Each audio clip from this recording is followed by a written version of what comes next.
नमस्कार दोस्तों, इस वीडियो में आप हिंदी पेडागोजी के कुछ महत्वपूर्ण प्रश्नों की श्रृंखला देखने जा रहे हैं। हिंदी पेडागोजी सीरीज की ये प्रमुख 12वीं वीडियो है। अगर आप हिंदी के साथ साथ सीटेट में पूछे जाने वाले अन्य सभी सब्जेक्ट्स के कंप्लीट पेडागोजी को डिटेल में पढ़ना चाहते हैं, इसके अलावा सीटेट दिसंबर 2021 के प्राइमरी और अपर प्राइमरी के सभी शिफ्टों के कंप्लीट पेपर सॉल्यूशन को डिटेल में देखना चाहते हैं, तो इस वीडियो के बाद इस वीडियो का डिस्क्रिप्शन जरूर चेक करिएगा। और अगर आप चैनल पर पहली बार विजिट कर रहे हैं तो इसको सब्सक्राइब करते हुए बेल आइकन को जरूर प्रेस कर लीजिएगा, सीटेट, यूपी टेट और सुपर टेट की बेहतरीन तरीके से तैयारी करने के संदर्भ में। चलिए दोस्तों, आज के इस महत्वपूर्ण वीडियो को शुरू करते हैं।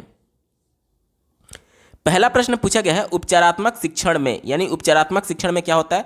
तो उपचारात्मक शिक्षण को अंग्रेजी में रेमेडियल टीचिंग बोलते हैं। तो एक कॉन्सेप्ट बच्चे को पढ़ाया गया या फिर एक पाठ बच्चे को पढ़ाया गया, तो उसके बाद से बच्चे का निदानात्मक परीक्षण किया जाता है ये जानने के लिए कि उस कॉन्सेप्ट में या फिर उस चैप्टर में बच्चे को कोई दिक्कत तो नहीं है। उसकी समस्याओं को जानने के लिए निदानात्मक परीक्षण यानी कि डायग्नोस्टिक टेस्ट किया जाता है। और उस डायग्नोस्टिक टेस्ट में अगर ये सामने आता है कि बच्चे को समस्या आ रही है, तो उस समस्या को दूर करने के लिए उपचारात्मक शिक्षण किया जाता है। यानी उपचारात्मक शिक्षण क्या क्या करेगा, बच्चे की आ रही समस्या को दूर करेगा। अब जब बच्चे का जो कॉन्सेप्ट था वो पूरा क्लियर हो गया, तो जाहिर सी बात है उसका जो परफॉर्मेंस होगा वो बढ़ जाएगा, यानी कि जो परीक्षा होगी उसमें वो अच्छे अंक प्राप्त कर सकता है, यानी कि उसका जो आउटपुट होगा, जो निष्पादन होगा वो सुधर जाएगा। दिए गए विकल्प में देखिए ऑप्शन नंबर 1 में इसी की बात की गई है। विद्यार्थियों को अपने निष्पादन यानी कि आउटपुट की बात की जा रही है, यानी कि एक तरीके से जो उसका परफॉर्मेंस था उसकी बात की जा रही है। उसके परफॉर्मेंस में सुधार करने में मदद मिलती है। क्यों मदद मिलेगी? क्योंकि उपचारात्मक शिक्षण के माध्यम से जो उसके मन में मिसकॉन्सेप्शन था या फिर जो भी उसको समस्या आ रही थी उस पर्टिकुलर कॉन्सेप्ट में या फिर उस पर्टिकुलर चैप्टर में, वो रेमेडियल टीचिंग के माध्यम से यानी पुनः शिक्षण के माध्यम से उस समस्या को दूर कर दिया गया, उसकी उस कमी को दूर कर दी गई। जाहिर सी बात, जब उसकी समस्या खत्म हो गई, उसका कॉन्सेप्ट क्लियर हो गया, तो उसका जो परफॉर्मेंस था वो पहले से सुधर जाएगा। उसी की बात कर रहा है विकल्प नंबर 1 और यही बिल्कुल अप्रोप्रिएट जवाब होगा। अगला प्रश्न पूछा गया था विज्ञापन की यह पंक्ति दिल मांगे मोर किसका उदाहरण है। ध्यान से समझिएगा, इस लाइन को आप ध्यान से देखिए। दिल मांगे मोर, आपको 3 शब्द दिख रहे होंगे, जिसमें से 2 शब्द एक कैटेगरी के और तीसरा शब्द अलग कैटेगरी का है। देखिए यहाँ पर दिल और मांगे ये दोनों हिंदी के शब्द हैं, लेकिन मोर की अगर हम लोग बात करें तो ये मोर, ये इंग्लिश वाला मोर है। मोर मीन्स ज़्यादा, यानी कि दिल ज़्यादा मांगता है। अब यहाँ पर देखिए ये हिंदी था और ये मोर शब्द इंग्लिश का है, यानी कि देखिए जो शब्द होते हैं उसे हम लोग संकेत बोलते हैं। ये सिंबल्स ही तो हैं जिसके माध्यम से हम लोग कम्युनिकेट करने की कोशिश करते हैं, यानी कि ये सिंबल्स हैं, संकेत हैं, ठीक है, शब्द के संकेत हैं। और ये परिवर्तन किया गया है हिंदी से इंग्लिश में, यानी कि आधा पार्ट हिंदी में लिखा गया है, आधा पार्ट इंग्लिश में लिखा गया है। तो इसे हम लोग क्या बोलेंगे, ये किसका उदाहरण हो गया, ये शब्द संकेत परिवर्तन का उदाहरण है। दिए गए विकल्प में देखिए ऑप्शन नंबर 1 बिल्कुल सटीक जवाब होगा। अगला प्रश्न पूछा गया था जब तक विद्यार्थी प्रचुर मात्रा में पठन सामग्री नहीं पढ़ेंगे वे प्रवाहशील पाठक नहीं बन सकते। इस वाक्य में किस प्रकार के पठन की बात की गई है। देखिए यहाँ पर चारों विकल्प में आपको पठन के अलग अलग प्रकार बताए गए हैं, और जो हमसे प्रश्न पूछा जा रहा है वो ये पूछा जा रहा है कि बच्चे प्रचुर मात्रा में पठन सामग्री पढ़ने की बात की जा रही है। तो प्रचुर मात्रा में यानी कि अधिकता की मात्रा की बात की जा रही है, अधिक मात्रा में, और अधिक मात्रा यानी कि विस्तार से पढ़ने की बात की जा रही है। देखिए यहाँ पर सरसरी दृष्टि तो होगा नहीं। सरसरी दृष्टि का मतलब क्या होता है कि जिस प्रकार से हम लोग न्यूज़पेपर पढ़ रहे होते हैं कि मेन उसका थीम जानने के लिए, जैसे कि कोई खबर प्रकाशित हुआ तो हम उसको कोशिश करते हैं कि जितना कम से कम समय उस पर व्यतीत करें। क्या, जैसे देखिए क्या होता है कि ये न्यूज़पेपर है तो ये पूरा ये आर्टिकल लिखा हुआ है और यहाँ पर ब्रैकेट में उसका मेन थीम लिखा रहता है, तो हम लोग पहले मेन थीम को पढ़ना प्रीफर करते हैं ये जानने के लिए कि इस आर्टिकल में क्या लिखा गया है, क्योंकि हमारे पास उतना समय नहीं होता है कि क्योंकि 10 से 12-15 पेज का जो पूरा अखबार है हम पूरा नहीं पढ़ सकते। इसलिए हमारी ये कोशिश रहती है कि हम सरसरी दृष्टि से बस उसका थीम जानने के लिए पढ़ रहे होते हैं। तो ये हमारा उत्तर नहीं होगा, क्योंकि प्रचुर मात्रा में पढ़ने की बात की गई है, यानी अधिक मात्रा में पढ़ने की बात की गई है, तो सरसरी वाला हमारा उत्तर नहीं होगा। दूसरा देखिए बारीकी से पठन की बात की गई है। बारीकी से पठन का मतलब क्या होता है कि किसी भी चीज में कोई इंफॉर्मेशन हम लोग ढूंढ रहे हैं, जैसे कि मान लीजिए इसी आर्टिकल में, तो इस आर्टिकल में किसी विशेष अर्थ को अगर हम लोग ढूंढने की बात करें तो वो बारीकी से पठन होगा। गहनता से पठन भी इसी के सेंस में आता है। लेकिन अगर बात करें विस्तार से पठन की तो यही हमारा उत्तर होगा विस्तार से पठन। विस्तार से पठन यानी कि प्रचुर मात्रा में पढ़ना। अब मान लीजिए कोई कॉन्सेप्ट है तो कॉन्सेप्ट को आप डिटेल में पढ़ना चाह रहे हैं, यानी जब आपके पास ज़्यादा कॉन्टेंट होगा तभी तो आप डिटेल में पढ़ पाएंगे। और यही हमसे बोला गया था कि जब तक प्रचुर मात्रा में सामग्री नहीं पढ़ेंगे तब तक वो प्रभावशील पाठक नहीं बनेंगे। तो प्रचुर मात्रा में कैसे पढ़ेंगे, जब आप विस्तार से पढ़ेंगे। विकल्प नंबर 4 बिल्कुल अप्रोप्रिएट है और यही इसका सटीक जवाब होगा। अगला प्रश्न पूछा गया था, जब हम डैश के बारे में अध्ययन करते हैं तो भाषा अर्जन उपकरण शब्दावली से परिचय प्राप्त करते हैं। ध्यान से समझ दीजिएगा, भाषा अर्जन उपकरण की बात किसने की थी? लैंग्वेज एक्विजिशन डिवाइस, ये बात की थी नोम चॉम्स्की ने। दिए गए विकल्प में देखिए ऑप्शन नंबर 3 इसका बिल्कुल सटीक जवाब होगा। अगला प्रश्न पूछा गया था, स्वर में उतार और चढ़ाव क्या कहलाता है? ध्यान से समझिएगा, स्वर में उतार चढ़ाव की बात की गई है, तो ये पहला तो अक्षर होगा नहीं, ठीक है, दूसरा लय भी नहीं होगा, चौथा विराम भी नहीं होगा, एक ही विकल्प बचा ऑप्शन नंबर 3 स्वर शैली, इसका बिल्कुल सटीक जवाब होगा। जो हम लोग स्वर में उतार चढ़ाव बोलते हैं, कभी तेज बोलते हैं, कभी धीरे बोलते हैं, तो इसे हम लोग स्वर की शैली बोलते हैं, ठीक है। विकल्प नंबर 3 इसका बिल्कुल एप्रोप्रिएट जवाब होगा। अगला प्रश्न पूछा गया था, वैज्ञानिक ऐसा क्यों कहते हैं कि बच्चों से बात करना बहुत महत्वपूर्ण है? देखिए, पहले विकल्प से शुरुआत कर लेते हैं, इससे उनके चेहरे पर मुस्कुराहट आती है। तो केवल मुस्कुराहट लाना बहुत सीमित है, हमारा उत्तर नहीं होगा। इससे हमें खुशी मिलती है, तो हमें खुशी मिलना भी इंपॉर्टेंट नहीं है। इससे उनकी शब्द संपदा में सुधार होता है, तो ये थोड़ा सा पॉजिटिव है, फिर भी मैं स्टार लगा रहा हूँ। तीसरा देखिए, इससे भाषा की ध्वनियाँ सीखने की शुरुआत होती है, ये विकल्प सबसे ज़्यादा अप्रोप्रिएट है, क्योंकि बच्चा बहुत छोटा है, बच्चों की बात की जा रही है, बच्चों में शब्द से पहले उसके ध्वनि के बारे में बच्चे सीखते हैं। जैसे कि जब बच्चा छोटा है, जब अभी वो बोलना नहीं जान रहा है, लेकिन जब बड़े लोग उनसे बात करते हैं, उससे छोटे छोटे वाक्य बोलते हैं, छोटे छोटे शब्दों के बारे में बोलते हैं, तो वो क्या करता है, उन्हीं को देख करके, उनके होठों को देख करके अनुकरण करने की कोशिश करता है। पहले वो मामा पापा डायरेक्टली नहीं बोलता है, पहले वो वर्णों को पकड़ता है, यानी ध्वनियों को पकड़ता है, यानी कि माँ पा, एक एक वर्ण वो पहले बोलना सीखता है। इसी की बात की गई है। देखिए, इससे भाषा की ध्वनियाँ सीखने की शुरुआत होती है। चौथे विकल्प में मैंने स्टार इसलिए लगाया था कि ये बच्चे की शब्द संपदा में वृद्धि जरूर करेगा, लेकिन ये जो प्रश्न पूछा गया है, ये बिल्कुल ऐसे बच्चों के संदर्भ में प्रश्न पूछा गया जो अभी बोलना ही नहीं जानते हैं। तो जब बोलना नहीं जानेंगे तो जाहिर सी बात है, पहले शब्दावली शब्द संपदा सुधार होने से पहले उस बच्चे ध्वनि के बारे में जानेंगे। इस वजह से ये विकल्प अब थोड़ा निगेटिव हो जाएगा और ऑप्शन नंबर 3 बिल्कुल अप्रोप्रिएट जवाब है। देखिए, अगर बच्चे बड़े होते तो उनके लिए शब्द संपदा सुधार हो सकता था, अप्रोप्रिएट होता, लेकिन यहाँ पर बच्चे बिल्कुल छोटे हैं, तो सबसे पहले वर्ड्स जानने से पहले वो ध्वनियों के बारे में जान लेंगे, क्योंकि डायरेक्टली बच्चा मामा पापा नहीं बोलता है, पहले माँ पा बोलना सीखता है, माँ पा म क इस प्रकार से करके बोल रहा होता है। ये सभी ध्वनियां हैं, यानी जब बड़े लोग बच्चों से बात कर रहे होते हैं तो वो उनका अनुकरण करते हुए धीरे धीरे पहले ध्वनियों के सीखने की कोशिश करता है, और इसी की बात कर रहा है विकल्प नंबर 3, और यही इसका सटीक जवाब होगा। अगला प्रश्न पूछा गया था, निम्नलिखित में से कौन सा बच्चों की भाषा से संबंधित है? तो बच्चों की भाषा से तुतलाना संबंधित है, विकल्प नंबर 2 यहां पर बिल्कुल अप्रोप्रिएट होगा।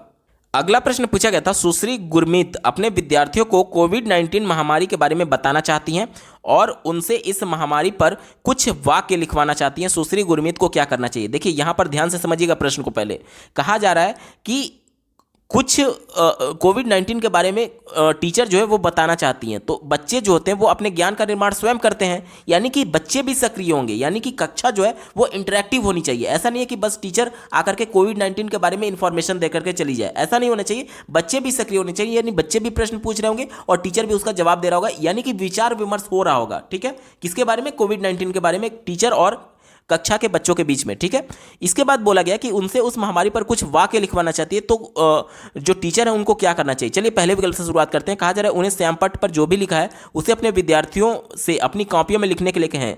तो ये संकुचित है। क्यों संकुचित है? क्योंकि इससे कोई भी विचार विमर्श नहीं किया जा रहा, कोई भी ना तो बच्चा सक्रिय और ना ही टीचर उनके द्वारा कुछ बता रही है, क्योंकि केवल श्यामपट्ट से कॉपी पर उतारने की बात की जा रही है, केवल नकल करने की बात की जा रही है। इस वजह से ये हमारा उत्तर नहीं होगा।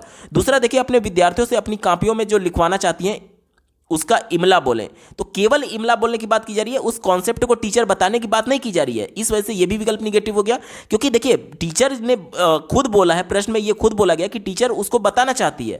अब चूंकि आज हम लोग संरचनावाद की बात करते हैं, यानी कक्षा सक्रिय होगा, बच्चे भी सक्रिय होंगे, और यहाँ पर बच्चे सक्रिय नहीं थे। क्यों नहीं थे? क्योंकि बच्चे केवल कॉपी में लिख रहे हैं और इमला लिख रहे हैं। वो सक्रिय तब माने जाते हैं जब सक्रिय भागीदारी के माध्यम से उस टॉपिक पर वो भी बात कर रहे होते हैं, उस टॉपिक पर वो भी विचार विमर्श कर रहे होते हैं। यहाँ पर बालक केवल इमला सुन करके लिख रहा है, तो ये सक्रिय नहीं माना जाएगा, इंटरैक्टिव कक्षा नहीं माना जाएगा। सक्रिय का मतलब इंटरैक्टिव तब होता है जब उधर से भी टीचर कुछ बोले और इधर से भी बच्चे कुछ बोल रहे हो। ठीक है, यहाँ पर सक्रिय का मतलब इंटरैक्टिव से समझिएगा। तीसरा दिया गया है, विद्यार्थियों से कहें कि घर पर अपने माता पिता भाई बहनों की मदद से काम करके लाएं। ये भी विकल्प निगेटिव है, क्योंकि फिर एज ए टीचर आपका रोल क्या हो गया, प्रश्न में ही बोला गया कि टीचर उनसे इसके बारे में बताना चाहती है, तो जब माता पिता और भाई बहन को बोल दिया गया तो टीचर कहाँ कुछ बता रही है इसमें, ये विकल्प निगेटिव हो गया, हमारा उत्तर नहीं होगा। एक ही विकल्प बचा ऑप्शन नंबर 4, देखिए विद्यार्थियों से कहे कि महामारी के दौरान अपने अनुभव साझा करें। यहां पर देखिए विद्यार्थियों से साझा करने के लिए बोला जा रहा है, तो यहां पर विद्यार्थी सक्रिय हो गए, यानी कि कक्षा जो होगा अब इंटरेक्टिव हो गया, ठीक है। और मुख्य अभिव्यक्ति व्यक्तियों को श्यामपट्ट पर लिखे, देखिए कुछ वाक्य लिखवाना भी चाह रही थी तो श्यामपट्ट पर लिख भी दिया बच्चा, और साथ ही साथ कक्षा इंटरेक्टिव भी हो गया, यानी उनको इंफॉर्मेशन दे भी दिया गया और बच्चे भी यहां पर सक्रिय हैं। तो यहां पर सब कुछ पॉजिटिव सेंस में, विकल्प नंबर 4 बिल्कुल सटीक जवाब होगा। अगला प्रश्न पूछा गया था, सुश्री ईसा अपनी कक्षा 2 के विद्यार्थियों को कुछ वस्तुओं के चित्र दिखाती है। चित्र दिखाने के बाद वह ऊंचे स्वर में, ऊंचे आवाज में स्पष्ट रूप से उसका नाम बताती है। इस तरह से वो क्या कर रही है? देखिए कुछ वस्तुओं के चित्र दिखा रही है, तो वस्तुओं के चित्र यानी कि चित्र को उस वस्तु के नाम से कोरिलेट किया जा रहा है। देखिए बच्चे क्या होते हैं कि प्रत्यक्ष तौर पर अपने परिवेश से देख करके सीख रहे होते हैं। अब मान लीजिए बच्चे को कुत्ते के बारे में बताना है, तो कुत्ता डी फॉर डॉग बताना है, तो कुत्ता प्रत्यक्ष तौर पर टीचर कक्षा में थोड़ी लाएगी, तो उसका चित्र बताया जा रहा है और चित्र से जोड़ करके उसको शब्दों को बताया जा रहा है। शब्द के बारे में उस चित्र को दिखाने के बाद से ऊंची आवाज में उस शब्द का उसका नाम बताती है, यानी कि उस वस्तु का नाम क्या है वो शब्द बताती है। तो हमसे पूछा जा रहा है कि इस तरह से वो क्या कर रही है, तो वो बच्चों के दैनिक जीवन से शब्दों को जोड़ने की कोशिश करिए ताकि बच्चा कोरिलेट कर पाए अपने डे टू डे लाइफ से और अपने परिवेश से जोड़ करके चीज़ों को समझ पाए। तो देखिए अपने विद्यार्थियों को नए शब्द सिखाना चाहती है, विकल्प नंबर 2 यहां पर बिल्कुल एप्रोप्रिएट हो जाएगा, क्योंकि शब्दों को, नए शब्दों को वह कैसे सीखेगा? अपने परिवेश से जोड़ करके सीखेगा, और परिवेश में जब तक प्रत्यक्ष तौर पर देखेगा नहीं तब तक सीखेगा नहीं, क्योंकि एनसीएफ ही बोलता है कि बच्चों को परिवेश से जोड़ करके बताना चाहिए। तो यहां पर बच्चे के लिए प्रत्यक्ष तौर पर कुत्ता नहीं लिया जा सकता था, इसलिए वो चित्र दिखा रही हैं, ठीक है। तो ऑप्शन क्या हो जाएगा? विकल्प नंबर 2 बिल्कुल एप्रोप्रिएट जवाब हो जाएगा।